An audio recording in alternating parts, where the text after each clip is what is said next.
Bismillahirrahmanirrahim.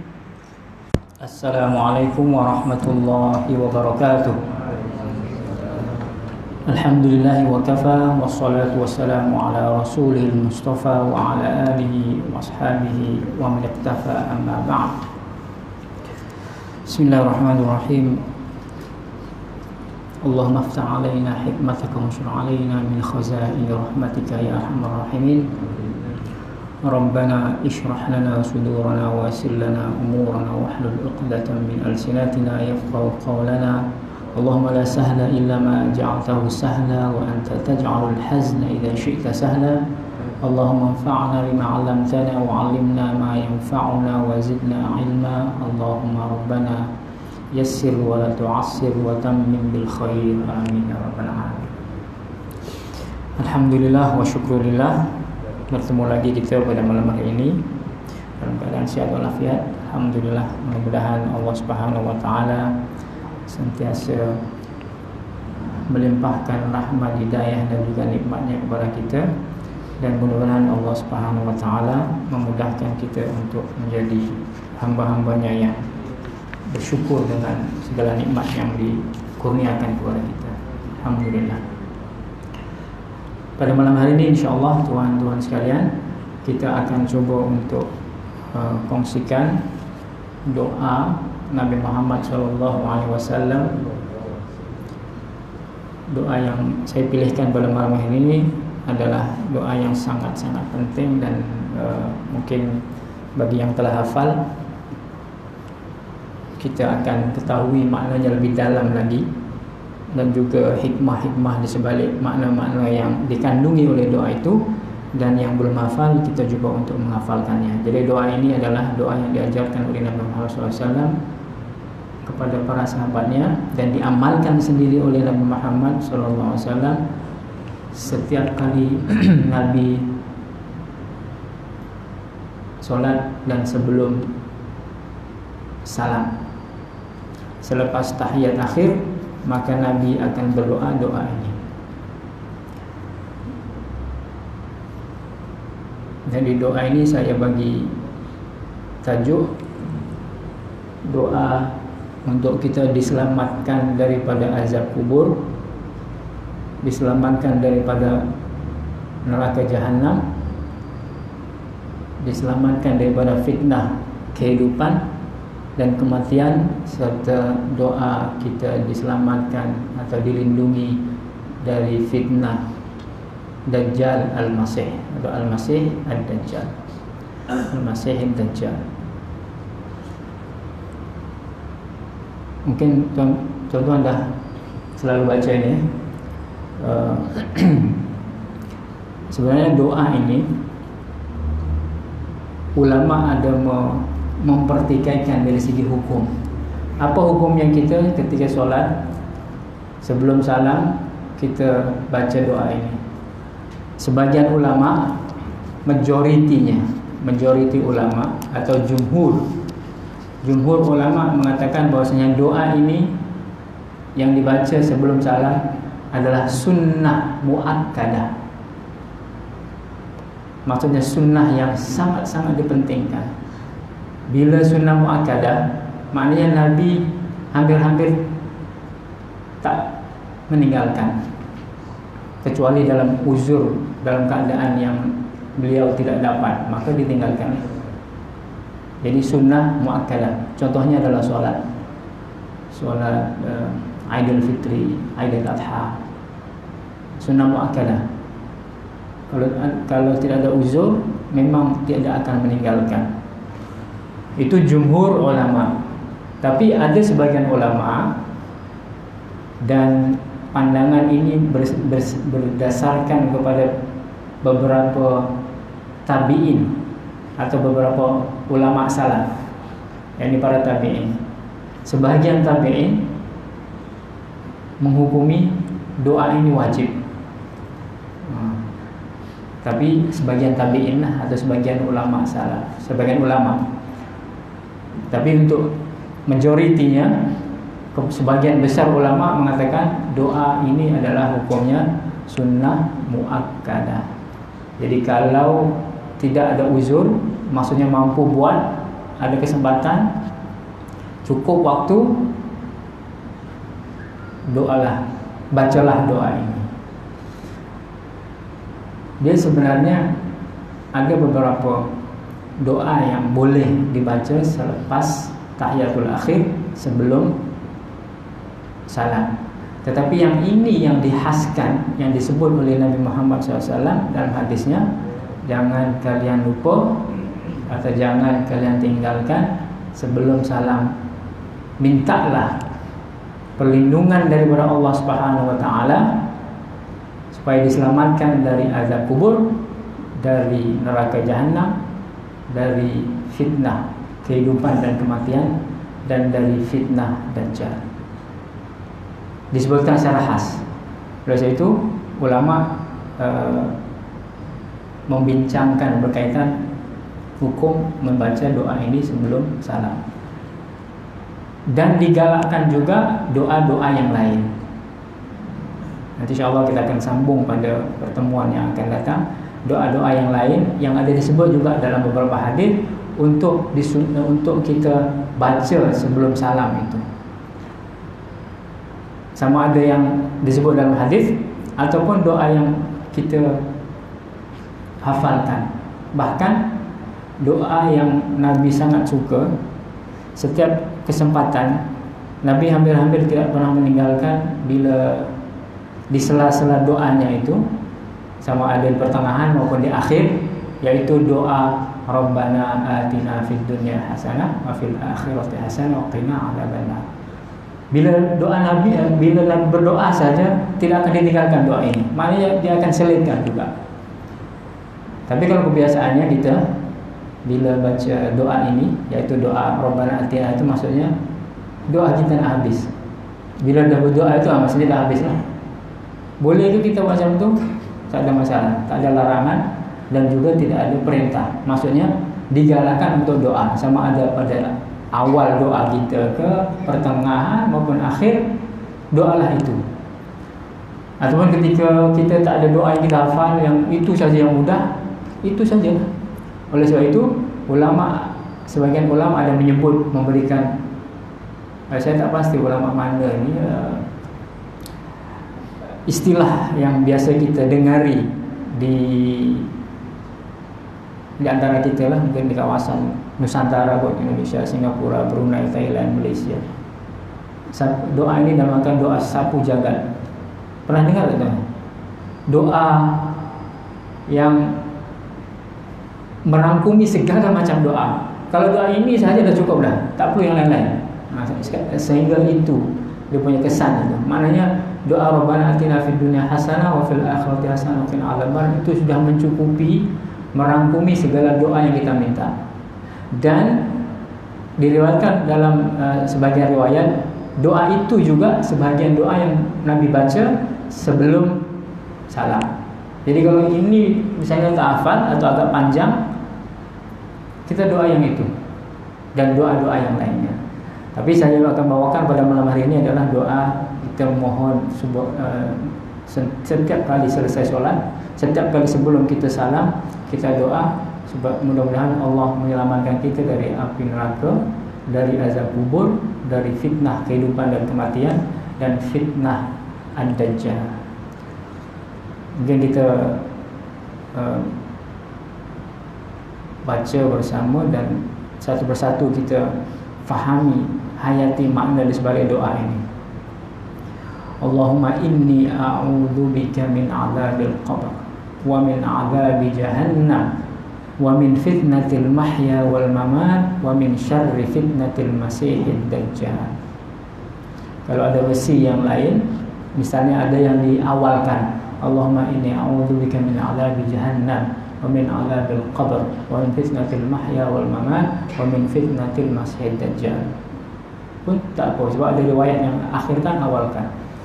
Yang penting adalah doa minta diselamatkan dari azab kubur, neraka, jahanam, fitnah dunia akhirat, dan doa diselamatkan dari kejahatan fitnah Al-Masih Ad-Dajjal.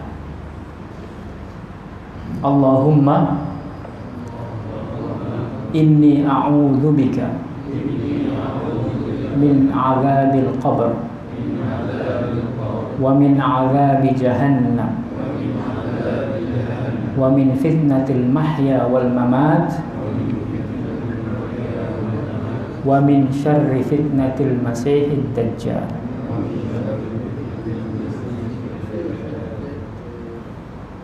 Tuan-tuan ada baca ni biasanya? Atau ada yang lain?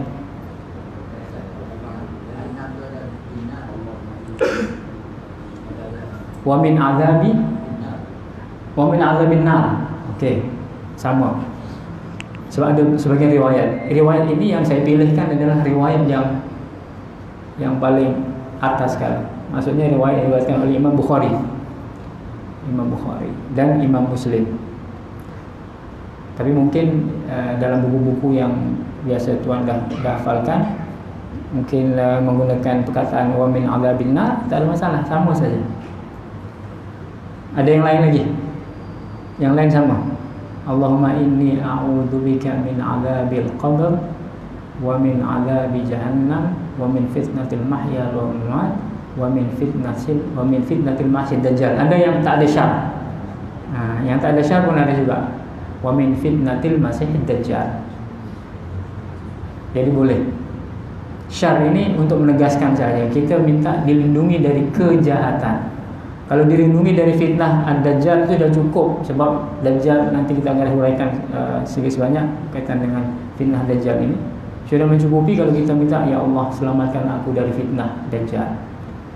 Kalau kita nak tegaskan lagi, ya Allah selamatkan aku, lindungi aku dari kejahatan atau keburukan fitnah ad-dajjal. Biasanya cukup kalau kita baca ni, sebab alhamdulillah kalau kita solat di sini, imam-imam kita agak panjang semasa tahiyat, jadi ada kesempatan. Dan kalau solat sunat sendiri-sendiri lagi ada kesempatan, jadi ada di situ. Jadi supaya kita tidak meninggalkan sunnah Nabi, kerana hukum membaca doa ini adalah sunnah, bukan sekedar sunnah saja, tetapi ianya adalah sunnah muakkadah. Maka sudah sepatutnya kita cuba untuk tidak meninggalkan. Kalaupun tak sempat, doa yang lain. Rabbana atina fid dunya hasanah wa fil akhirati hasanah wa qina adzabannar. Daripada kita hanya menunggu imam salam. Kadang-kadang kalau tuan perasan, imam sangat agak lama sedikit tahiyatul akhir. Kalau hanya membaca tahiyat, salawat, kemudian tahiyat fil alamina innaka hamidum majid, sekejap je sepatutnya dah salam. Tapi imam lama duduk. Maknanya apa itu? Maknanya imam-imam kita pun membaca doa sebelum salam, dan itu adalah sunnah muakkadah. Khasnya doa yang ini. Sebenarnya ada doa yang lain, contohnya Allahumma inni zalamtu nafsi zulman katsira wa la yaghfiru dzunuba illa anta faghfirli maghfiratan min indik warhamni innaka antal ghafurur rahim. Ada yang lain. Tetapi yang kalau boleh yang ini kita cuba hafalkan. Jadi kalau yang sudah hafal alhamdulillah, yang belum hafal mungkin boleh catat ataupun boleh menghafal daripada nota yang dikongsikan dalam grup surau kita. Okay. Allahumma ya Allah, inni sesungguhnya aku, inni sesungguhnya aku. Oleh sebab itu Nabi ketika mengajarkan doa ini menggunakan inni sahaja. Inni maksudnya aku. Kenapa aku? Sebab doa masing-masing. Doa masing-masing.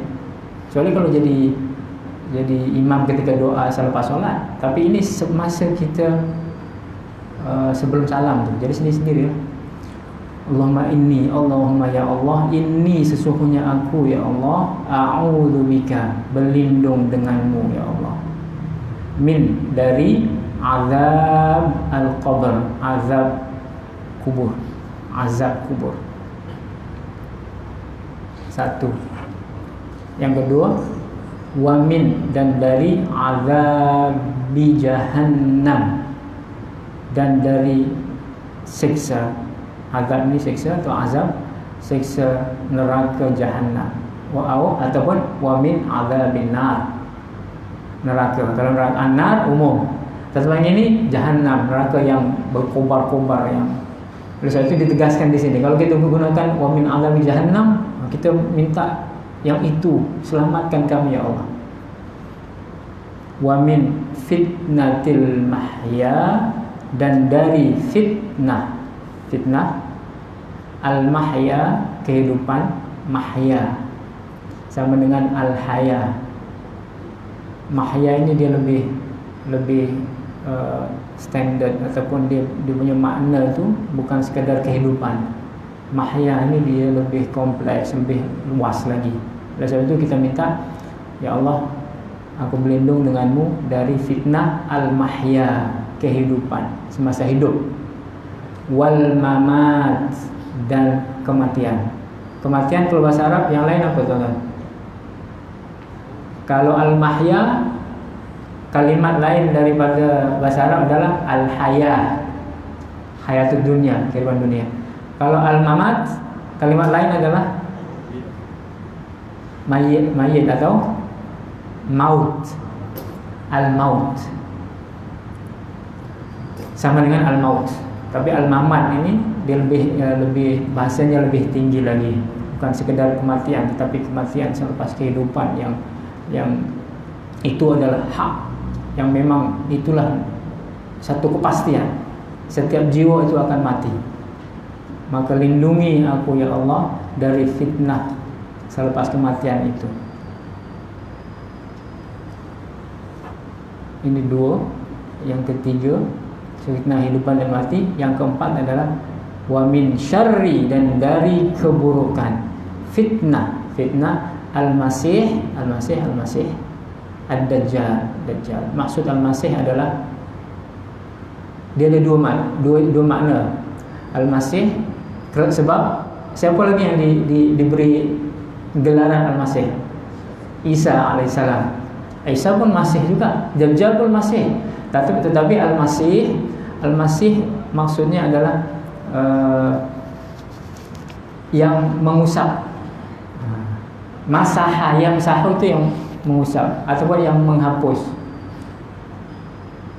Untuk kebaikan, kerana Al-Masih, Isa dipanggil juga sebagai Al-Masih, yang mengusap, maksudnya yang mengobati dengan izin Allah, mengusap mata manusia jadi mata orang yang buta jadi boleh melihat, memegang orang yang telah mati, burung yang telah mati hidup, ataupun yang mati hidup, yang sakit jadi sembuh, diusap saja oleh Nabi Isa, maka dinamakan Al-Masih. Tapi Ad-Dajjal pun dinamakan Al-Masih juga.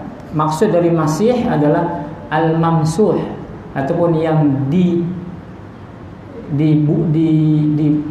dihapus matanya, maksudnya dibutakan. Yang sebelah kanan Dajjal adalah salah satu cirinya adalah mamsuhul ain, matanya dibutakan, dia tak hanya macam bulat saja yang bukan mata. Kalau di sini maksudnya mungkin boleh dipanggil sebagai apa? Dibutakan oleh Allah yang sebelah kanan. Jadi disebut dalam hadis, salah satu cirinya Dajjal adalah mata yang kanan buta, di antara kedua matanya ada tulisan kafaro atau kafir. Kan seperti yang tuan-tuan mungkin pernah dengar. Jadi salah satu makna lagi selain mengusap atau menghapus, memadam, adalah as-sadiq. Sadiq, orang yang kawan yang sangat baik. Nabi Isa kawannya umat Al-Hawariyin. Bila berkawan dengan Nabi Isa, maka dia akan selamat. Dan Dajjal juga dinamakan Al-Masih. Maksudnya Al-Masih adalah kawan, tapi kawan yang apa? As-Sadiq Ad-Dhalil, Dolalah, kawan yang akan menyesatkan. Barang siapa yang berkawan dengan Dajjal, dia akan sesat. Kan? Sama dia punya makna. Jadi dijuluk diberi gelaran wa min syarri fitnatil Masihid Dajjal, dan dari keburukan fitnah Al-Masih Dajjal. Tuan-tuan sekalian, keempat-empat ini adalah perkara-perkara yang mustahak kita meminta Allah lindungi, kerana kita tidak tahu apa pengakhiran kita, dan kita tidak tahu sama ada pengakhiran kita adalah husnul khatimah ataupun sebaliknya, ataupun selepas kematian, adakah semasa kita di alam barzakh, di alam kubur, alam barzakhnya alam kubur, sama ada kubur kita itu sebagai satu taman, layaknya taman syurga, Raudhatul Jannah, atau kubur kita adalah seperti hufratun minan nar, hufratun niran, satu lubang api neraka. Na'udzubillah min dzalik. Kita tidak tahu. Jadi kita minta dilindungi daripada yang pertama, dilindungi dari azab kubur. Kehidupan manusia ini selepas kehidupan manusia, dia ada 3. Yang pertama semasa kehidupan di dunia, lepas secara besarnya lah. Kalau sebelum itu ada kehidupan lagi sebenarnya, kehidupan di alam roh, di alam roh. Kemudian di alam dunia yang dia akan terhenti ketika mati, maka kehidupan dunia dah habis lah. Kemudian yang ketiga adalah kehidupan barzakh, alam barzakh, hayatul barzakh, alam selepas kematian, semasa dikubur. Kemudian yang ketiga adalah hayatul akhirah. Jadi hayatul dunia, hayatul barzakh, hayatul akhirah. Hayatul dunia, kita minta ya Allah lindungi aku dari fitnah kehidupan. Itu kita minta. Fitnah kehidupan ini kehidupan yang umum, pelbagai. Kita tidak tahu. Kan dalam sebuah hadis dikatakan ada seseorang itu paginya beriman tapi petangnya kafir. Maknanya hati ini berbolak-balik. Iman yazidu wa yanqus. Iman itu naik dan turun. Manusia sentiasa dalam sama ada dia akan berbuat maksiat ataupun sebaliknya. Godaan sangat banyak. Itu dikira sebagai fitnah ke kehidupan. Mungkin dia akan bermaksiat, mungkin dia digoda dan terjerumus kepada dosa-dosa, sama ada dosa yang tidak kita sedari maupun yang kita sedari. Itu sesuatu yang lazim, yang pasti berlaku. Kan kalau kita ingat, Nabi pernah mengatakan kullu bani Adam khata'. Setiap anak Adam itu mempunyai kesalahan yang banyak, maksudnya berbuat dosa yang sangat banyak. Khata' wa khairul khata'ina tawwabun. Dan yang sebaik-baik orang yang berbuat dosa, yang banyak berbuat dosa adalah mereka yang banyak beristighfar. Maknanya sentiasa dalam maksiat, dalam dosa. Itu satu perkara yang lazim, namanya manusia. Dia berperang antara hak dan batil itu sentiasa, ongoing, tak pernah berhenti, sehinggalah dimatikan Allah SWT. Maka kita minta, ya Allah lindungi aku dari fitnah kehidupan. Jangan engkau uji atau jangan engkau timpakan kami dalam fitnah. Fitnah yang di sini dimaksudkan dalam bukan fitnah yang misalnya jangan kau fitnah aku, bukan. Fitnah dalam musibah atau sesuatu yang bila kita terjumus maka kita telah jatuh pada sesuatu kemaksiatan semasa hidup di dunia. sudah sepatutnya, sudah semestinya kita minta, ya Allah, a'udzubika min fitnatil mahya. Kemudian wa min fitnatil mamat, fitnah kematian. Pun sama juga, kita seperti yang saya sebut tadi, kita tidak tahu sama ada pengakhiran kita ini baik ataupun sebaliknya. Maka oleh sebab itu kita selalu minta, Allahumma khtim lana bi husnil khatimah wa la takhtim alaina bi su'in khatimah. Ya Allah, Engkau rezekikan kepada kami husnul khatimah pada akhir hidup kami, dan jangan Engkau jadikan atau berikan kepada kami su'ul khatimah. Jangan Engkau tutup umur kami, kehidupan kami dengan su'al khatimah ataupun kematian, pengakhiran yang buruk.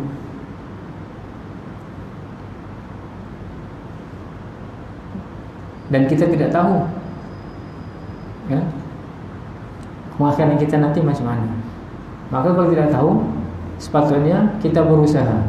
Hari itu saya pernah berkongsikan berkaitan dengan Allah Subhanahu wa taala. Rahmat Allah Subhanahu wa taala itu sangat luas. Sangat ramai orang-orang yang dalam kehidupan dunia ini asalnya min ahlin nar, min ahlil maksiyah. Tetapi karena rahmat Allah, Allah takdirkan dia sebelum kematiannya menjadi ahlul jannah. Maksudnya husnul khatimah. Itu banyak orang yang bertaubat, orang yang berhijrah istilahnya, kan? Hijrah. Berapa ramai orang hijrah, orang yang masuk Islam. Kalau di sekeliling kita, di masyarakat kita, artis-artis berhijrah ramai. Ataupun misalnya orang yang drug addicts, penagih dadah, akhirnya bertaubat dan jadi husnul khatimah pada pengakhirannya. Itu sangat banyak. Itu berkat doa daripada ibu bapa dia, doa daripada saudara-saudara dia, keluarga dia, doa dari kawan-kawan dia. Itu sangat banyak berlaku seperti itu. Tetapi kita jarang dengar yang misalnya ahli ibadah baik semasa hidupnya dari kecil sampai besar, ahli ibadah, sentiasa solat jemaah, baik dengan jiran-jirannya, misalnya bersedekah, suka menolong, maksudnya orang yang baik.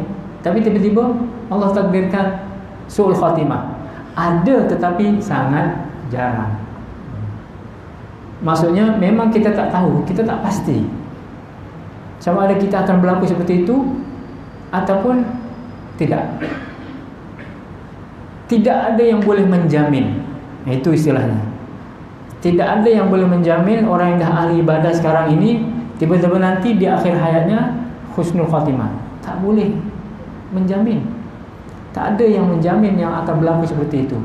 Maka kerana kita tidak tahu, sudah sewajarnya, sudah sepatutnya dari awal lagi kita berusaha menjadi orang yang baik. Kita ikut ajaran Quran Sunnah, kita ikut sunnah-sunnah Nabi, berusaha sebaik mungkin untuk menjadi ahlul ibadah, untuk menjadi orang yang baik, untuk menjadi ahlul iman, dan meminta Allah SWT untuk dapat istiqamah dan dijaga iman kita sehingga akhir hayat. Oleh sebab itu kita sentiasa minta dalam doa-doa kita itu, kita minta husnul khatimah, kita minta untuk dilindungi dari fitnah kehidupan, dari fitnah kematian.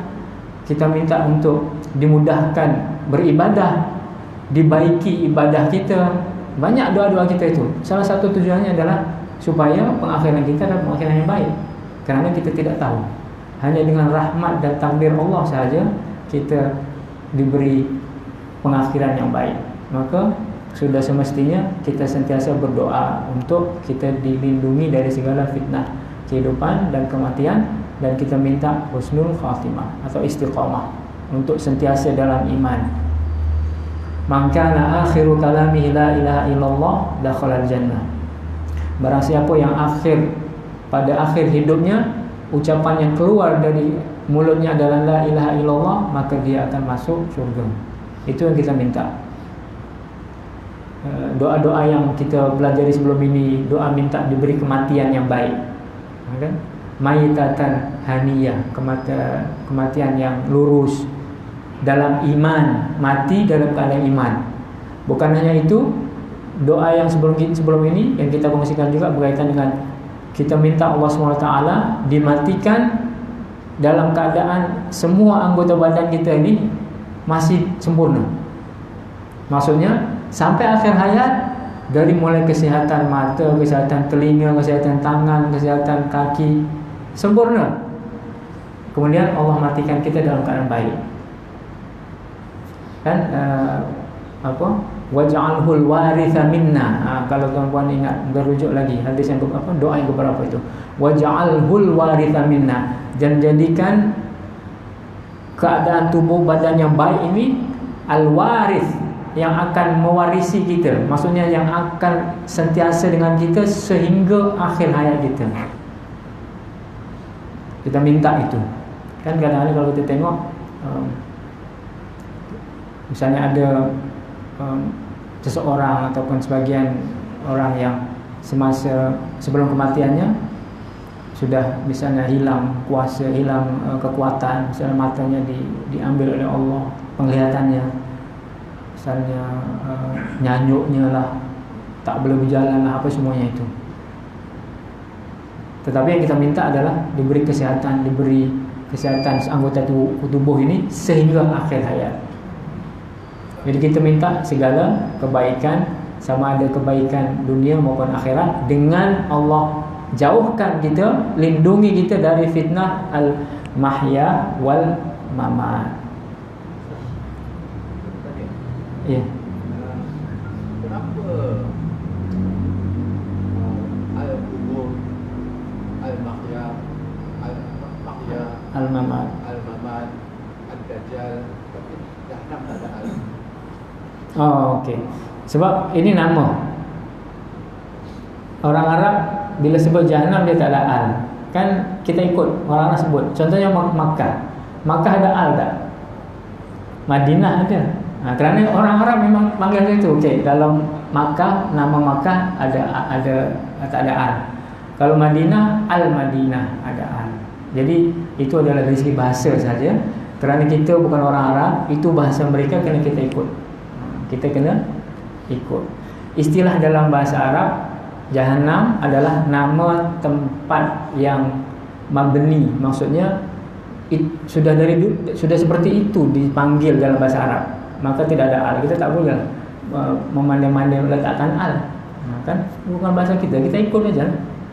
Macam sama juga Makkah. Contohnya yang tidak ada al, okey, boleh juga kaedahnya. Tempat-tempat, nama negara kebanyakan tak ada al, ataupun nama bandar tak ada al. Contohnya kalau sebut Kuala Lumpur, ada al Kuala Lumpur tak? Kuala Lumpur, Jakarta, tak boleh sebut al Jakarta sebab nama tempat. Itu salah satu kaedahnya. Makkah, nama tempat seperti itu. Makkah Al-Mukarramah, kerana tak ada al tetapi sudah mengandungi al sebenarnya. Al itu kan kalau dalam bahasa Inggris sesuatu yang sudah jelas. Mekah dah jelas. Bila kita sebut Makkah, mana lagi Makkah kalau bukan Mekah di Arab Saudi, kan? Jahannam, mana lagi Jahannam? Neraka. Jadi sudah cukup. Sebagian ada Al-Khurtum, sebagian. Tidak semua. Okay? Jadi bila awalnya memang tidak disebut al, maka kita tak boleh letak al, kerana akan jadi janggal. Meskipun tidak berubah makna, dari segi bahasa sahaja. Okey. Baik, itu soalan dari segi bahasa yang cukup penting juga. Kemudian yang keempat adalah wa min syarri fitnatil masiihid dajjal, dan dari keburukan al-masih dajjal. Jadi saya sebut tadi kehidupan manusia itu ada 3, kehidupan semasa di dunia, kehidupan di alam barzakh, dan kehidupan di alam akhirat. Kehidupan semasa di dunia berhenti ketika mati, dan bermulalah selepas kematian itu ada satu kehidupan namanya kehidupan al-barzakh ketika kita dalam kubur. Dan kehidupan dalam kubur ataupun hayatul barzakh, sama ada naim, mendapat nikmat, atau istilahnya menjadi taman syurga, ataupun jahim atau azab, menjadi seperti neraka. Ianya dan juga azab, ianya adalah hak. Kehidupan di kubur adalah hak. Hak itu maksudnya tak boleh diragui. Meskipun ianya adalah alam gaib yang tidak ada sesiapa yang tahu, tetapi ianya adalah akidah yang wajib diimani. Al-barzakh atau al-qabr hak. Begitu banyak dalil sama ada Al-Quran maupun Sunnah yang berkaitan dengan alam barzakh ini. Dan kita minta dilindungi dari azab kubur. Seorang mukmin yang mati dalam keadaan husnul khatimah, dalam keadaan baik-baik, masih dalam keimanan dia, keislaman dia, kubur akan menjadi kehidupan seperti di taman surga. Orang yang kafir, na'udzubillah, ataupun yang su'ul khatimah kalau syirik, kafir misalnya, dah tak ada ampun lah. Orang yang kafir, kehidupan di akhirat dan kehidupan di alam barzakh ataupun di kubur, khufratun minan nar, seperti neraka dan sentiasa dalam azab di kubur itu. Macam mana bentuk azabnya hanya Allah yang tahu. Kalau orang mukmin, orang muslim mukmin tapi orang yang bermaksiat, namanya al-asi. Yang pertama tadi al-mukmin, raudhatun min riyadil jannah, dalam kuburnya taman surga. Bila ada di taman surga, dia mendapatkan kebaikan, nikmat seperti di surga. Maksudnya sentiasa dalam kenikmatan. Oleh sebab itu dalam beberapa hadis dikatakan orang yang mukmin yang baik-baik dan ketika di alam kubur dia sudah melihat tempatnya di surga dan tak sabar. Ya Allah, percepatkan akhirat, percepatkan hari kiamat, kami nak pergi ke surga itu. Ini orang yang mukmin, sentiasa dalam kenikmatan. Orang yang kafir, na'udzubillah, sentiasa dalam azab, kerana kuburnya adalah hufratun min hufarin nar, seperti lubang neraka. Al-asi yang ketiga, orang yang bermaksiat. Dia ada iman, dia muslim, tapi mati dalam keadaan bermaksiat, maka diazab dalam kubur seperti mana kemaksiatan dia semasa di dunia. Sama ada kalau dia ada kebaikan, ada amal soleh, azab semasa di kubur diperingankan oleh Allah SWT. Jadi kalau orang yang beriman, orang yang ada iman tapi mati dalam keadaan bermaksiat, diazab tetapi dia tidak sentiasa. Ada kalanya Allah ringankan azab kubur itu. Kerana apa? Kerana kebaikan-kebaikan atau amalan-amalan yang dibuat di dunia. Jadi kebaikan amalan di dunia sangat bermanfaat untuk semasa kehidupan di kubur. Sama juga misalnya doa-doa anak soleh, doa-doa kawan-kawan. Jadi sekecil apapun kebaikan ketika dibuat di dunia, dia akan menolong ketika di akhir, ketika di alam barzakh atau alam kubur. Itu orang yang al-asi.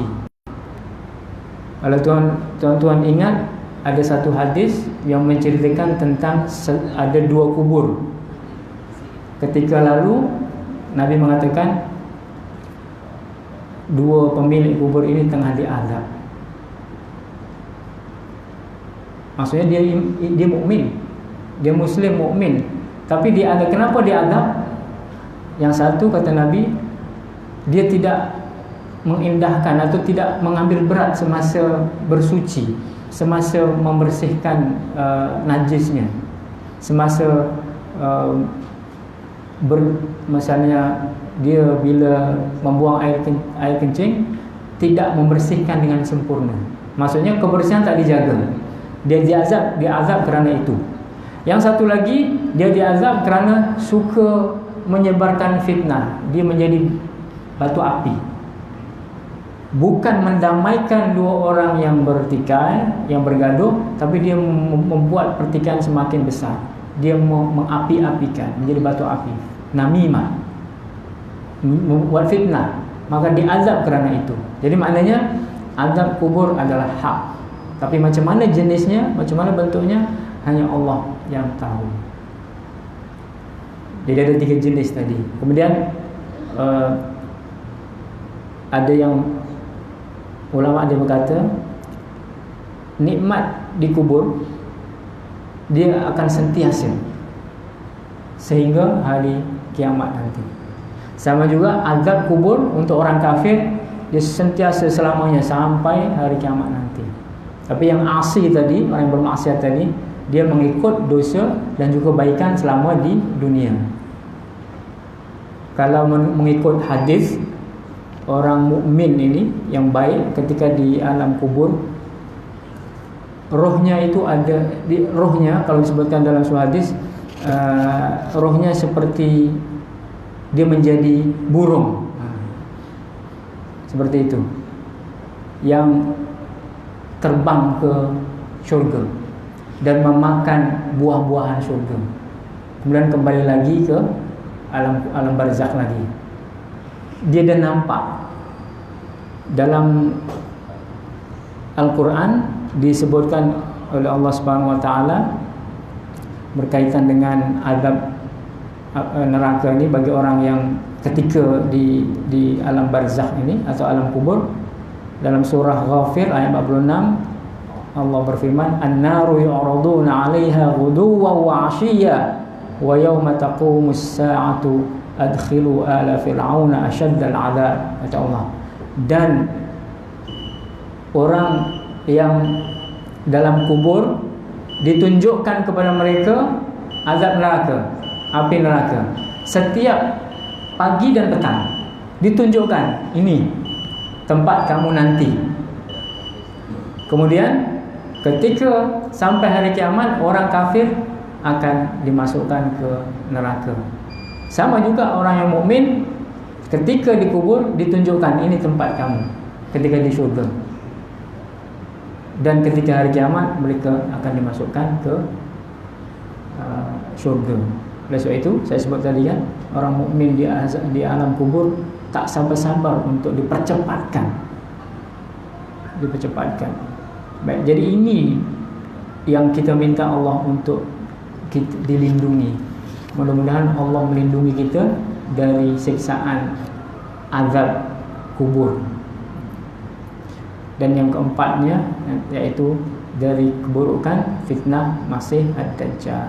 Kita akan sambung sedikit lagi selepas kita bagi laluan untuk azan, insya-Allah.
Baik, kita sambung sedikit lagi.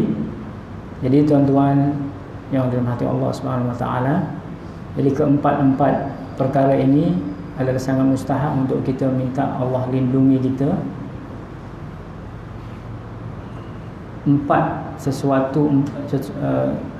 Keempat-empat perkara ini, kalau kita diselamatkan Allah SWT, maka kita akan menjadi orang yang paling beruntung dan dilengkap, kerana kita minta dilindungi dari fitnah kehidupan kematian, kemudian dari azab kubur selepas kematian, kemudian fitnah Dajjal kita minta dijauhkan.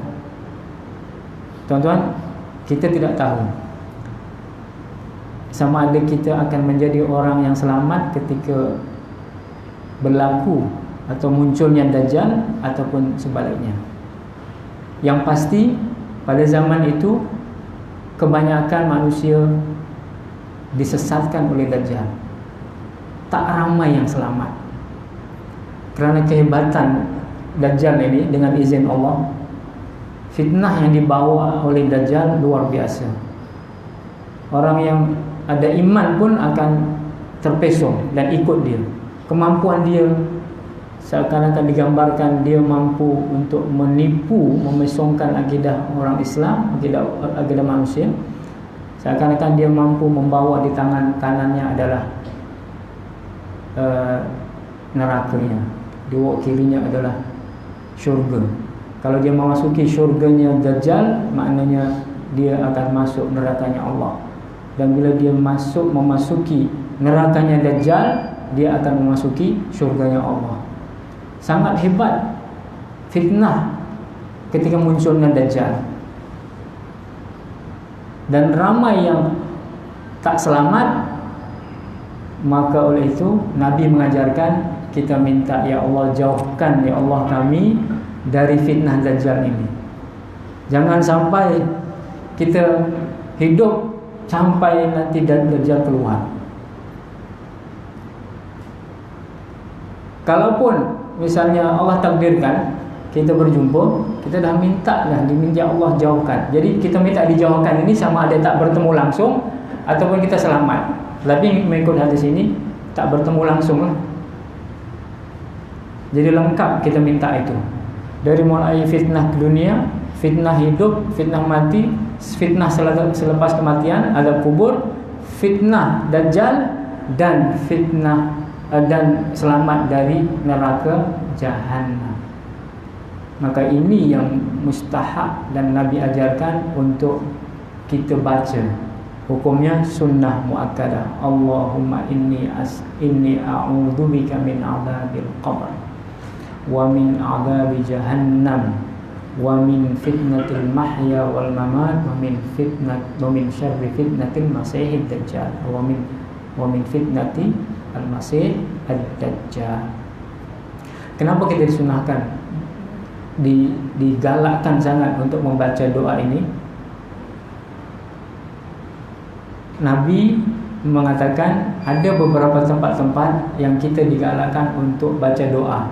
Kerana tempat-tempat itu, waktu-waktu itu adalah doa, adalah tempat di mana ataupun waktu di mana doa diijabahi oleh Allah SWT, dikabulkan.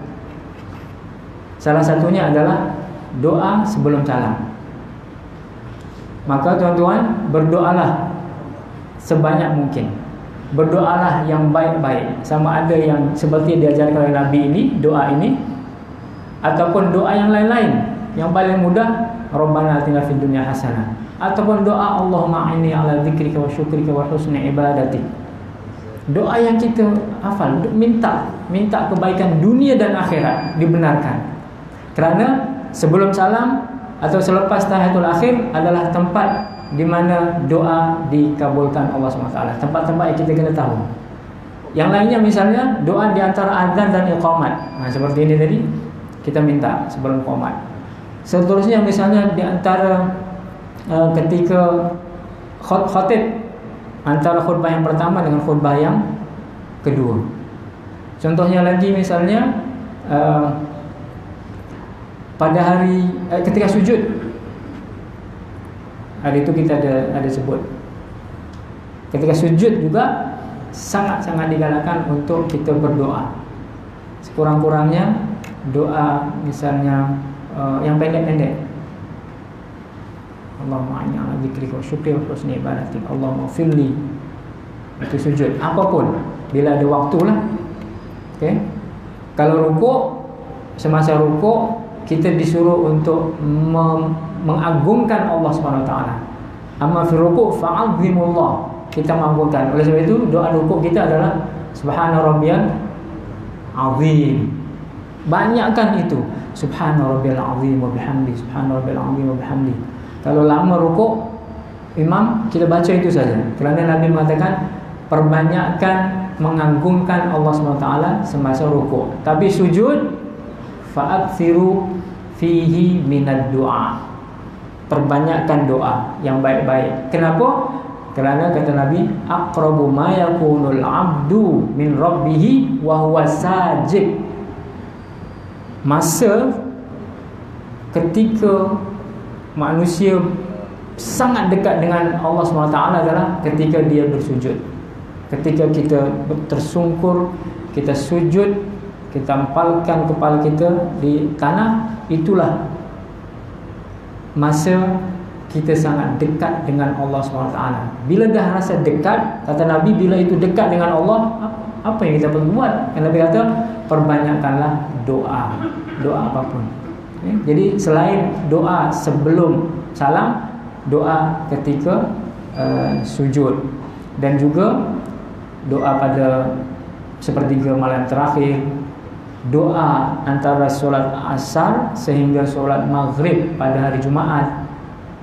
Itu semuanya adalah tempat-tempat dan juga masa-masa, waktu-waktu yang kita disunahkan untuk berdoa, kerana itu adalah waktu dan tempat yang Allah akan ijabahi, Allah akan kabulkan doa-doa kita. Baik, jadi tuan-tuan sekalian, ini